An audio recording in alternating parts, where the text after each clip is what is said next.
தொலைக்காட்சியின் பிரதான செய்திகள். முதலில் தலைப்புச் செய்திகள்.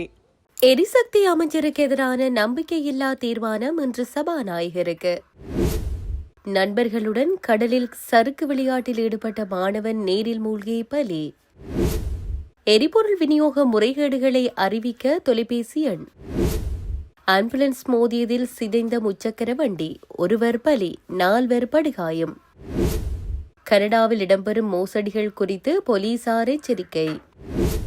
ரொரண்டோவில் வீடு வாங்க காத்திருப்போருக்கு நற்செய்தி. ஒவ்வொரு துளி ரத்தத்திற்கும் ஒரு விலை உண்டு, முஸ்தபா ஹமேனி நேரடி எச்சரிக்கை. நியூ ரங்கராஸ் தங்க சுரங்கம், Markham and Steeles, 6055 Steeles Avenue East, C102.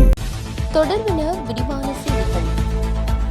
எரிசக்தி அமைச்சர் குமார ஜெயக்கொடிக்கு எதிராக எதிர்க்கட்சியினரால் கொண்டுவரப்படும் நம்பிக்கையில்லா தீர்மானம் இன்று சபாநாயகர் கலாநிதி ஜெகத் விக்ரம ரத்னவிடம் கையளிக்கப்படவுள்ளது. தரமற்ற நிலக்கரி இறக்குமதி செய்யப்பட்டமை மற்றும் குமார ஜெயக்கொடி தற்போதைய அமைச்சர் பதவியை ஏற்பதற்கு முன்னர் மேற்கொண்டதாக கூறப்படும் ஊழல் மோசடி குற்றச்சாட்டுகள் தொடர்பில் இந்த நம்பிக்கையில்லா தீர்மானம் முன்வைக்கப்படவுள்ளது.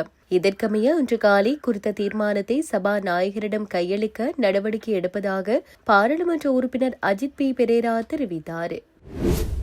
காலி மாவட்டம் ஹபராதுவ ஹெண்டிவத்த பகுதியில் கடலில் நீராடிய சிறுவன் ஒருவன் நீரில் மூழ்கி உயிரிழந்துள்ளார். உயிரிழந்தவர் ஹபராதுவ பகுதியைச் சேர்ந்த 16 வயதுடைய பாடசாலை மாணவன் என அடையாளம் காணப்பட்டுள்ளார். குறித்த சிறுவன் சில நண்பர்களுடன் இணைந்து கடலில் சறுக்கு விளையாட்டில் ஈடுபட்டுக் கொண்டிருந்த போதே நீரில் மூழ்கி உள்ளார்.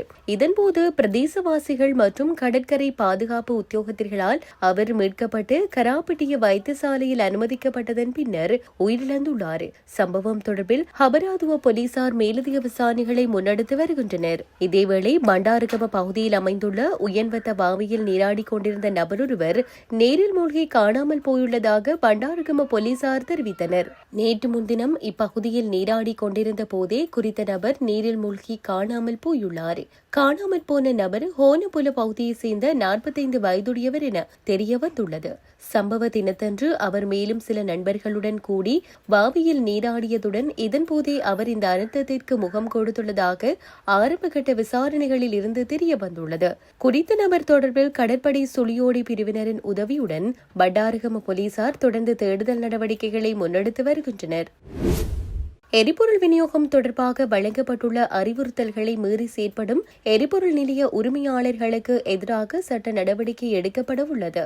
அரசாங்க தகவல் திணைக்களம் நேற்று பிற்பகல் விடுத்துள்ள அறிக்கையில் இது தொடர்பான முறைகேடுகள் குறித்த தகவல்களை வழங்குவதற்காக இலங்கை பெட்ரோலிய கூட்டுத்தாபனத்தினால் விசேட தொலைபேசி இலக்கங்கள் அறிமுகப்படுத்தப்பட்டுள்ளன.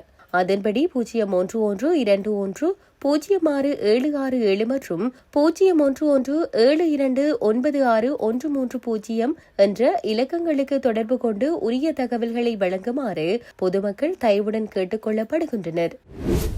குருநாகல் குளியாப்பட்டி பிரதான வீதியின் லபுயாய பகுதியில் நேற்று இடம்பெற்ற கோர விபத்தில் முச்சக்கர வண்டியில் பயணித்தொருவர் உயிரிழந்ததுடன் மேலும் 4 படுகாயமடைந்துள்ளனர். இந்த சம்பவம் குறித்து மேலும் தெரிய வருவது, அதிவேகமாக வந்த ஆம்புலன்ஸ் வாகனம் எதிரே வந்த முச்சக்கர வண்டியுடன் லபுயாய பகுதியில் நேருக்கு நேர் மோதி விபத்துக்குள்ளாகியுள்ளது. விபத்தின் வீரியத்தில் முச்சக்கர வண்டி பலத்த சேதமடைந்ததுடன் அதில் பயணித்தவர்கள் காயமடைந்தனர். இவ்விபத்தில் காயமடைந்த 5 உடனடியாக வைத்தியசாலையில் அனுமதிக்கப்பட்ட போதிலும் சிகிச்சை பலனின்றி ஒருவர் உயிரிழந்துள்ளார் என்று போலீசார் தெரிவித்தனர். உயிரிழந்தவர் மாவநில பிரதேசத்தில் வசிக்கும் 49 வயதுடைய நபர் ஒருவர் என்பதுடன் அவர் பாதணிகள் விற்பனை செய்பவர் என தெரிவிக்கப்படுகிறது. ஏனைய 4 தொடர்ந்தும் தீவிர சிகிச்சை பிரிவில் அனுமதிக்கப்பட்டுள்ளனர். சம்பவம் தொடர்பாக ஆம்புலன்ஸ் சாரதியை கைது செய்துள்ள போலீசார் மேலதிக விசாரணைகளை முன்னெடுத்து வருகின்றனர். விபத்துக்குள்ளான ஆம்புலன்ஸ் வண்டியானது குளியாப்பட்டிய மருத்துவமனைக்கு சொந்தமானது. நோயாளியை மருத்துவ குழுவினருடன் குருநாகல் மருத்துவமனைக்கு கொண்டு செல்லும் போதே இந்த விபத்து இடம்பெற்றுள்ளதாக தெரிய வருகிறது. இதன்பின் ஆம்புலன்ஸ் வண்டியில் இருந்த நோயாளி வேறு ஆம்புலன்ஸ் மூலம் மருத்துவமனைக்கு கொண்டு செல்லப்பட்டமை குறிப்பிடத்தக்கது. கடந்த சில நாட்களில் மட்டும் கனடாவின் ஹாலிபாக்ஸ் மற்றும் அதன் சுற்றுவட்டார பகுதிகளில் பல்வேறு விதமான பணமோசடி புகார்கள் பதிவாகியுள்ளன. இதில் ஃபேஸ்புக் காதல் முதல் போலி முதலீட்டு திட்டங்கள் வரை பல அடங்கும். மிடில் சேக்வில் பகுதியைச் சேர்ந்த ஒருவர் ஃபேஸ்புக் மூலம் ஒருவருடன் பழகி நெருக்கமான உறவை ஏற்படுத்தியுள்ளார். அந்த மர்ம நபர் தனது குடும்ப உறுப்பினர் ஒருவருக்கு உடல்நிலை பாதிக்கப்பட்டுள்ளதாகவும் மருத்துவ செலவுகளுக்கு பணம் தேவை எனவும் கூறி பாதிக்கப்பட்டவரின் நம்பிக்கையை பெற்றுள்ளார். இதை நம்பி அந்த நபர் சுமார் $3 லட்சம் பணத்தை இழந்துள்ளார். லேக்சைட் பகுதியை சேர்ந்த ஒருவர் ஃபேஸ்புக்கில் ஒரு பிரபலத்தின் முகத்தை பயன்படுத்தி போடப்பட்ட தங்க முதலீட்டு விளம்பரத்தை நம்பி $25,000 இழந்துள்ளார். ஈஸ்டர்ன் பேஜஸ் பகுதியில் ஒரு நபர் ஆன்லைன் முதலீட்டு திட்டம் தொடர்பாக $8,000 இழந்துள்ளார். மோசடி பேர்வழிகள் அந்த நபரை சூம் அழைப்பில் வரவழைத்து ஸ்கிரீன் ஷேரிங் மூலம் அவரது வங்கி விவரங்களை திருடி பணத்தை பரிமாற்றம் செய்துள்ளனர். ஹெட் ஆஃப் செசெட்குட் பகுதியில் ஒரு பெண்ணை தொடர்பு கொண்ட மர்ம நபர் தான் வங்கியில் மோசடி தடுப்பு பிரிவிலிருந்து பேசுவதாக கூறி அவரது கணக்கிலிருந்து $10,000 பணத்தை வேறொரு கணக்கிற்கு மாற்ற சொல்லி ஏமாற்றியுள்ளார்.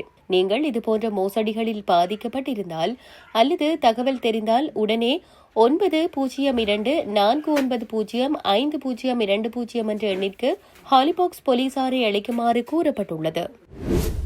ரொரெண்டோ மற்றும் அதனை சுற்றியுள்ள பகுதிகளில் வீடுகளின் விலை வெண்ணெய் தொட்டு வரும் நிலையில் சில குறிப்பிட்ட பகுதிகளில் $5 லட்சம் குறைவான விலையில் வீடுகள் விற்பனையாகியுள்ளதாக வகை என்ற ரியல் எஸ்டேட் நிறுவனம் தனது ஆய்வில் தெரிவித்துள்ளது. பிப்ரவரி மாத விற்பனை தரவுகளின் அடிப்படையில் இந்த பட்டியல் வெளியிடப்பட்டுள்ளது. பிரம்டன் இங்கு வீடுகளின் சராசரி விற்பனை விலை $4,07,000 ஆகும். இதுவே ரொரெண்டோ பெரும்பாக பகுதியிலேயே மிக மலிவான இடமாக காணப்படுகிறது. இங்கு அதிகப்படியான அடுக்குமாடி குடியிருப்புகள் இருப்பதே விலை குறைவாக இருக்க முக்கிய காரணம் என தெரிவிக்கப்படுகின்றது. பிளெமிங்டன் பார்க் ரொரெண்டோ நகரின் எல்லைக்குள் மலிவான இடமாக இருந்து கருதப்படுகிறது. இங்கு சராசரி விலை $4,52,000 உள்ளது. மிசிசாகா ஸ்குயரோன் வணிக வளாகத்திற்கு அருகிலுள்ள பகுதிகளில் சராசரி விலை $4,75,000 பதிவாகியுள்ளது. வொலஸ் எமர்சன் ரொரெண்டோவின் மேற்கு பகுதியில் அமைந்துள்ள இங்கு சராசரி விலை $4,85,000 ஆகும். மார்க்கம் இந்த பட்டியலில் 5வது இடத்தில் உள்ள பிஸ்மர் பகுதியில் சராசரி விலை $4,99,500 உள்ளது. குறைந்த தேவை, மக்கள் தொகை வளர்ச்சியில் ஏற்பட்டுள்ள சரிவு மற்றும் கோவிட் காலத்திற்கு பிறகு வட்டி வீதங்களில் ஏற்பட்ட மாற்றங்கள் ஆகியவை இந்த விலை வீழ்ச்சிக்கு காரணங்களாக கூறப்படுகின்றன. ஒவ்வொரு துளி ரத்தத்திற்கும் ஒரு விலையுண்டு என ஈரானின் புதிய உச்ச தலைவர் மொஜ்தபா ஹமேனி தெரிவித்துள்ளார். ஈரானின் உயர்மட்ட பாதுகாப்பு அமைப்பான தேசிய பாதுகாப்பு கவுன்சிலின் தலைவரான அலி லாரிஜானி கொல்லப்பட்டது குறித்து கமேனி அறிக்கை ஒன்றை வெளியிட்டுள்ளார். இந்த அறிக்கையில் அவர் மேற்படி விடயத்தை தெரிவித்துள்ளதாக சர்வதேச ஊடகங்கள் செய்தி வெளியிட்டுள்ளன. இதன் அடிப்படையில் குறித்த அறிக்கையில் அலி லாரிஜானி மரண செய்தியை தான் மிகுந்த வருத்தத்துடன் ஏற்றுக்கொண்டதாக அவர் குறிப்பிட்டுள்ளார். அத்தோடு அவரை அறிவு கூர்மை உடையவர், அர்ப்பணிப்புள்ள நபர் மற்றும் ஈரானின் அரசியல் கட்டமைப்பில் ஒரு தனிச்சிறப்பு வாய்ந்த ஆளுமை என்றும் மொஜ்தபா ஹமேனி பாராட்டியுள்ளார். இந்த நிலையில் இத்தகைய ஒரு நபர் படுகொலை செய்யப்பட்டிருப்பது சந்தேகத்திற்கு இடமின்றி அவரது முக்கியத்துவத்தையும் ஸ்லாத்தின் எதிரிகள் அவர் மீது கொண்டுள்ள வெறுப்பையும் காட்டுகிறது என அவர் சுட்டிக்காட்டியுள்ளார். இஸ்லாமிய எதிர்ப்புவாதிகள் தெரிந்து கொள்ள வேண்டியது என்னவென்றால், இஸ்லாமிய அமைப்பின் மறுத்தடியில் இந்த இரத்தத்தை சிந்துவது அந்த அமைப்பை மேலும் வலிமையாகவே செய்யும் என மொஜ்தபா ஹமேனி தெரிவித்துள்ளார். மேலும் நிச்சயமாக ஒவ்வொரு துளி ரத்தத்திற்கும் ஒரு விலையுண்டு எனவும் அதை தியாகிகளை கொன்ற அந்த குற்றவாளி கொலைகாரர்கள் விரைவில் செலுத்த வேண்டி இருக்கும் என்றும் அவர் அந்த அறிக்கையில் வலியுறுத்தியுள்ளமை குறிப்பிடத்தக்கது. இத்துடன் செய்திகள் யாவும் நிறைவு பெறுகின்றன. மேலதிக செய்திகளை அறிந்து கொள்வதற்கு www.tamilaram.com எனும் இணையதளத்தை பார்வையிடுங்கள்.